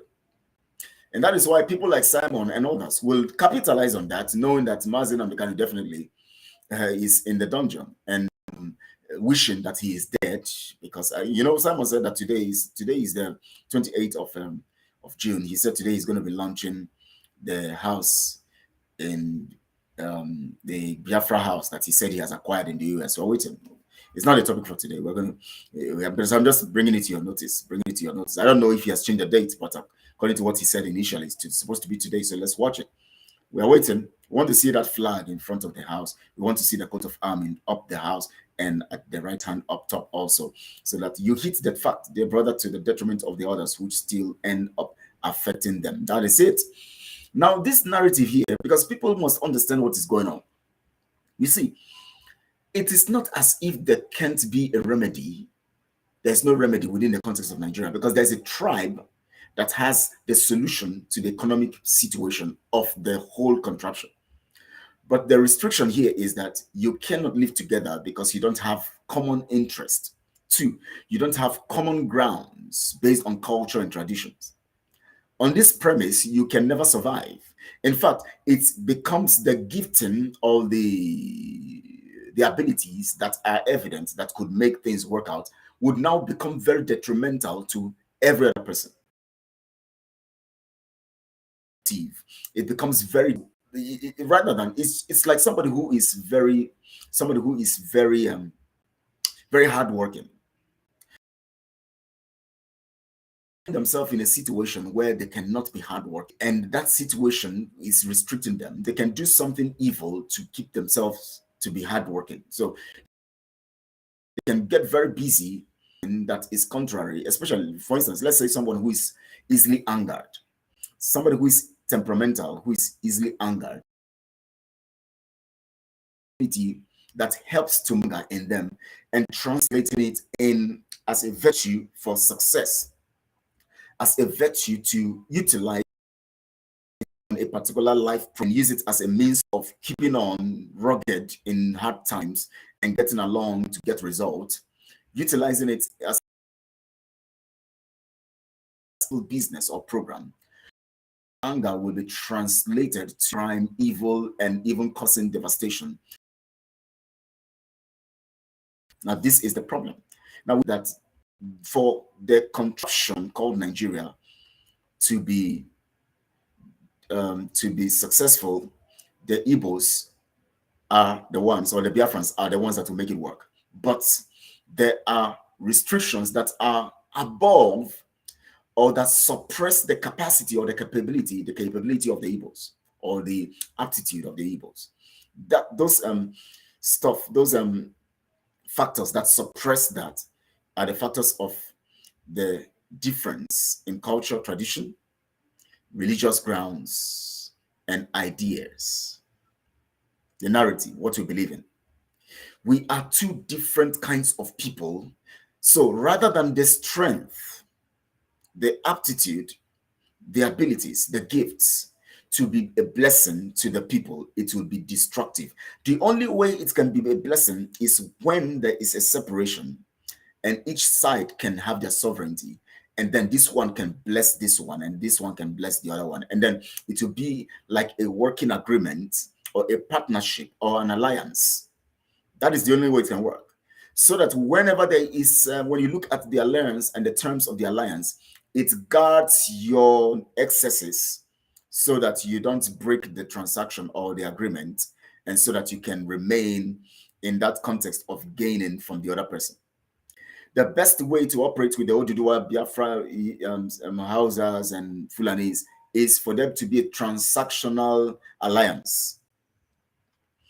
I call it a transactional alliance because it has to do with trade, of course, economic program and all of that. And that alliance is not military, but it's transactional, that business alliance, where we have our separate nations, sovereign, but we have an alliance where we form a ground of mutual benefit. And that alliance comes with terms and conditions. But when you have all of us coming under a particular nation, having a constitution that is designed by one section of people who are trying to impose everything they have on you so that they can suppress you and put you under them, so that whatever they benefit from you will be under duress, it's going to work. So our people must come to understand that surviving as a people means that we must have a separate nations, because that is where we now define how we want to live in our own context. And then by the time we define how we want to live, the other nation will now come to terms with how you want to live, and then come to agreement relating to how they want to live and how you want to live. And you come to an agreement at a point where there's a compromise for the sake of transaction or for economic survival. So all of these are the factors. That is why Nigeria is not workable. Now that gives us a definition. What is Biafra? Biafra is a solution designed in the context of truth for the benefit of humanity. Biafra is a solution designed in the context of truth for the survival of humanity. I'll say it again. Biafra is a solution, a comprehensive solution embedded in truth for the survival of humanity. designed in the concept of truth for the survival of humanity. You can write it down if you want to. Biafra is a comprehensive solution embedded in the narrative of truth for the survival of nations, for the survival of humanity. Because we have, now you heard what he said. He said that even the Jews are afraid of the Biafrans. Even the Jews. You heard him say something like Israel is controlling the Arab world. Saudi Arabia does not think of attacking Israel, as small as they are, less than 6 million people. Now you talk about Biafrans that are up to almost about 120 million people all over the nations of the world. Some of them were sold, their fathers were sold into slavery in the Americas, in other aspects of other parts of the world, and they are there now claiming to be Americans, to be Jamaicans, to be Australians, to be claiming so many other nations of the world, African Americans, whereas they are originally from here, and basically most of them from Biafra land, because that's where people were caught and taken into slavery. So Biafra land bettered lots of slaves, and whose children are abroad today. They don't care about the land, because they don't care about Biafra land, they don't care about Africa. They are just enjoying themselves in over there, and they feel that they have a good life. But the truth about it is that I said it several times, and I can beat my chest to it. Whenever you look at your success, your resources, your finances, and all of that, and you want to measure that stuff as success, you have to measure it in line or juxtapositioned with your freedom. If you are getting those resources under no freedom, then you are below 10% of your capacity of success. That's just it. Because the fullness of the completeness of any individual or of any people is in their freedom. That is why God himself could come in form of Christos to save humanity. You know why? Because salvation of being saved, being free, if the Son shall make you free, you shall be free indeed. Salvation is fundamental to general success. So you can never say, no tribe can say they are successful. Nobody, whether you are making millions in the US or wherever, no, you cannot say you are successful unless you have gotten your freedom. Because freedom is the first broad aspect, or the most aspect of your freedom. Of your success. You can't define your freedom. You can't define your success by just the money you have, by just the houses you have, by just these are things that end you temporarily here. But when you have a light of freedom that extends to generations, because that is the legacy you leave for the next generation, and that is where life itself is. When freedom has to do with life, not material things, because material things are things of the earth. They are things created out of the earth, so you will leave them here. But what you go with is your spirit and your soul, the fullness of who you are. That means in your soul realm, you have a success. You have the fullness of your success. Because even when your soul and spirit is alive, and as long as they are alive, they remember everything you do. So you know that everything you got and achieved was in the context of your freedom. So now, if we want to look at this now, having a people called Biafra, we are trying to have a people who have a broad spectrum narrative embedded in truth for the salvation of the universe, or the salvation of all Africans all over the nations of the world and of the world at large. Because when we become free, we now boost the image of the Black people all over the nations of the world. Let me call us Black now, as it's been defined. Let's just say that the Black now is not a derogatory term here. Let's just look at it as much as it talks about color, because our color and all of that is related to the Black stuff, the dark and Black, family. Because when you talk about red, you have different kinds of red. When you talk about Black, you have different kinds of Black. So you have brown, and they're also in the context of Black. So let's just look at that as Black. Let's define it Black and white. Let's just allow that definition for now. The only thing that Biafra can do, now I'm defining Biafra because we're talking about the what, so that people can have a perspective of why we're doing what we're doing and how we can do what we're doing. Because this freedom thing that we're talking about, this Biafra thing we're talking about, the reason why sometimes we treat it with levity, or we operate the way we operate. What I mean by treating with levity, that means we treat it like a common thing, like a trifle, like something that's not important.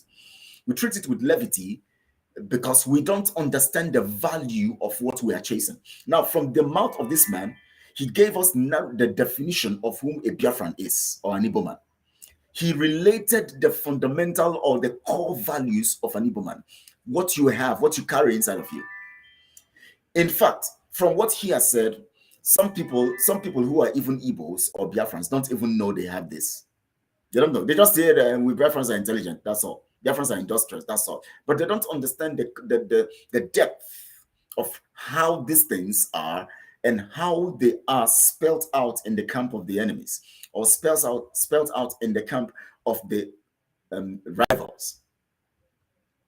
That is why people could choose Peter Obi at a critical time and neglect freedom, because the issue of Peter Obi and Mazi Nnamdi at that point was like choosing between your destination stack, as the narrative I gave you yesterday, or jumping over at Celeb bus stop, going to the other side of the road and seeing a particular issue or things happening there, and you decide to be distracted and you get involved and even begin to expend your resources in that regard.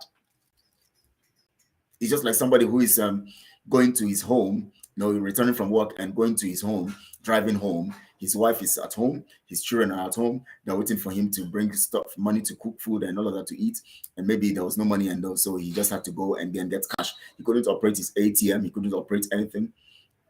He couldn't operate his ATM card, he couldn't operate anything, he couldn't get the money, so he had cash, and so he had to go home with that money to go and give his wife, and then the wife would go and prepare the food for the children to eat for that day. They ate only in the morning. They had not eaten since they came back from school. They are waiting for daddy to return with the money, and that money was paid to dad in cash, and dad has to take that money home to give to the wife, because it was already evening. And as he's driving, going home, he sees a lady that attracts him on the road, a prostitute, and then he stops the vehicle because of the distraction. And I say, "Oh, beautiful lady, how are you doing?" "Oh, fine. Wow, lovely. Just give you a lift." And then he said, "Oh yeah, you can give me a lift." And then he carries the lady, and then of course, carrying the lady was like, "Oh, this lady seems she's interested in this whole thing." And then he begins to speak to her, and she begins to give him like the green light. He says, "Wow, before I get home, let me just take this lady somewhere and just have a good time with her before I get home. The children can come, they can wait, my wife, everybody can wait for now. Let me finish up with this lady. I just want to satisfy myself right now. I want to be satisfied." And he gets to the hotel, and he books the hotel, and he goes with the lady, and he, not knowing that the lady is having some stuff to drug him and to keep him sleepy and all of that. And after everything, and then she sleeps off. He doesn't even receive the satisfaction, because the lady, before he could do that, the drink he bought and all of that, the lady they brought and all of that, she put some stuff without him knowing. And maybe when he went in to take his bath or something, and he comes out and the drink is drugged, and he takes it. And when he's trying to caress her or romance her or all of that, before you know it, he falls asleep, or he's dazed. Luckily, the lady didn't put poison for him to die. And then the lady picks up the money, picks up everything, picks up his car key, goes out there, drives his car, drives away, takes everything, takes the resources. The cash, a contract he went for, and the money was paid. Everything gone, his car gone, and everything. He sleeps there until the next day, and he wakes up. What is going on? "Oh, Lord have mercy, I'm dead. I'm in trouble." And then he now begins to look for how to get home. He begins to beg around. "I need 50 naira, I need 20 naira, I need 100 naira. Please, I beg, if you carry me, then don't take my car, don't take my stuff." He doesn't know where the lady came from. He doesn't know who the lady is. He was just distracted. His desires got him into trouble. And then he lost everything. Now he's going to go back home to his children and wife. He's going to try to compose a story, say he was robbed, and put them in that realm of sentiment. But the truth about it is that something has been destroyed, something has gone bad. And of course, we know that this would have been avoided if he had been focused. But he was not focused, and so he lost out. So you understand it now. Now, so when we begin to look at these things, now we begin to understand this in the context of Biafra. When you are supposed to focus on Biafra, it's because you don't know the value of Biafra. That is why you could be distracted with something called Peter Obi. Because Peter Obi is a front for Nigeria to be satisfied. Because Peter Obi will help to make the election conclusive. Because without Peter Obi, the Southeast or the South the East generally, we're talking about Southeast, all those nonsense, Southeast, talking about Biafra land, would not have patronized the elections because people would say, no, Mazen Amdekan must come out. But because they know that you don't know the value and all you want is something to make you get access to money, they know, look at what that man was saying, Igbos, they have the money. If you want to get them to do the right thing, you can get them to do the right thing, but don't give them that opportunity. You'll get them to do the wrong thing to get what they are supposed to get from the right thing. So he's saying that we cannot give them the presidency. We cannot bring them to Aso because we know what they can do with Aso. And then all of us now, the North will now become a prison yard. They now have this inferiority complex, and they have this fear of the unknown with the Igbos. Focused is the word. Thank you so much, Ebo. Yeah, that's it. And so they said now they know that Igbos, look at what he was saying. He said Buhari could have called 5 Igbos and say, please, I don't want power supply. He can call the refineries must work. He calls them into his government. That means they should be doing the service of using their talents, their resources, and their abilities to fund the program, but they will be in charge of the program. So it is good for Buhari to be there or a Northern to be there in Asura, but contract the Igbo man his resources to do what he has to do for things to be fine.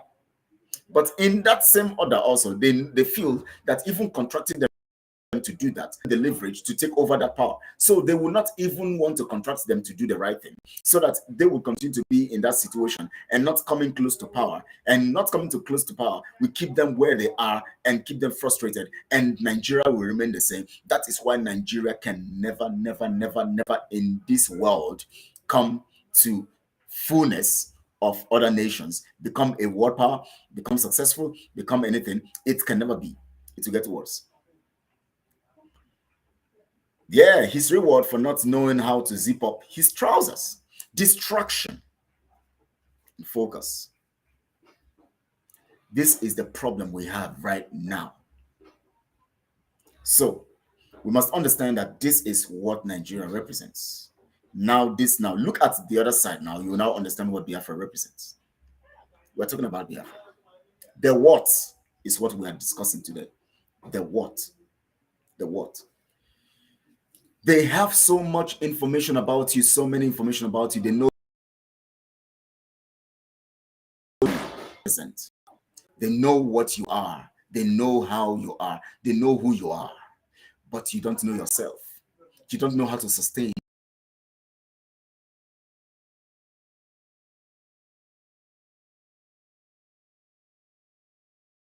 What is the value? You don't know the time.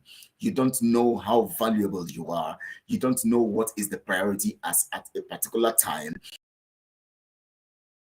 Finds your purpose with knowledge. That is why we have these fundamental problems. And that is why if we harness to know the danger that lies with Nigeria, knowing that even those other nations in Nigeria know who you are, different, what you carry, they know the it will be an error for you to allow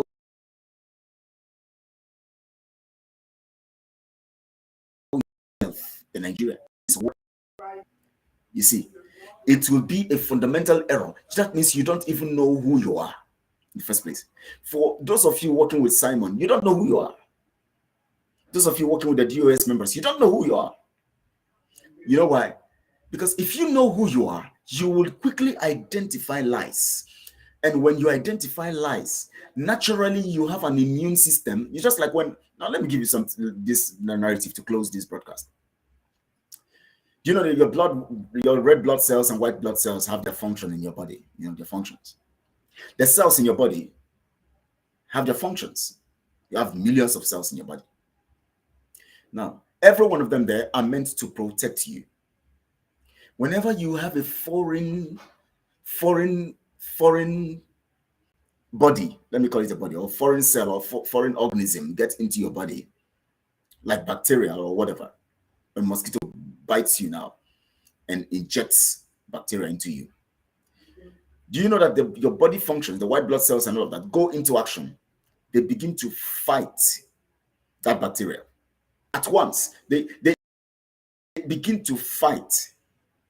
That is why sometimes you will now feel cold. Sometimes it will be as if you have catarrh. Sometimes the reaction, sometimes you feel like you have pause.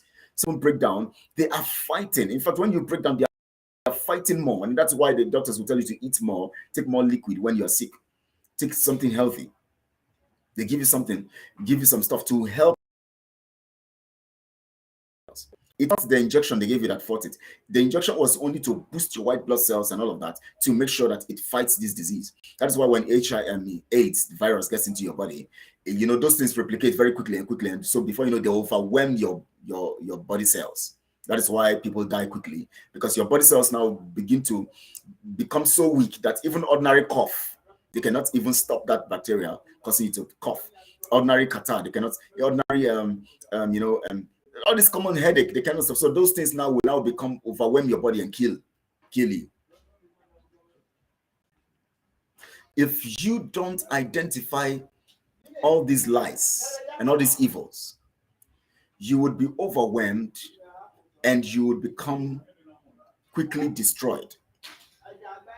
The ability to, don't mind these voices coming from all those areas. People are doing some work in the other place, construction work. Now, your body identifies these things quickly and begin to fight them. That is how anybody who understands what Biafra means to them quickly identifies a foreign thing, if something that is contrary. And how do you know that? You measure it by the things Mazin and Bikano have said. That gospel of truth. That is when you can now tell the difference. And woe betide you that you know the difference. You still keep supporting that evil. Woe betide you. I told you, it is better a stone is put on your back, tied on your back, a heavy stone, and you are thrown into the sea.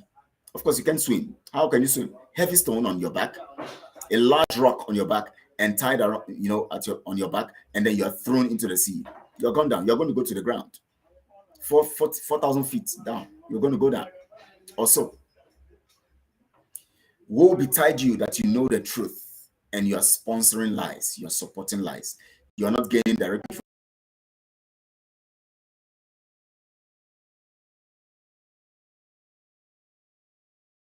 consequences that comes upon those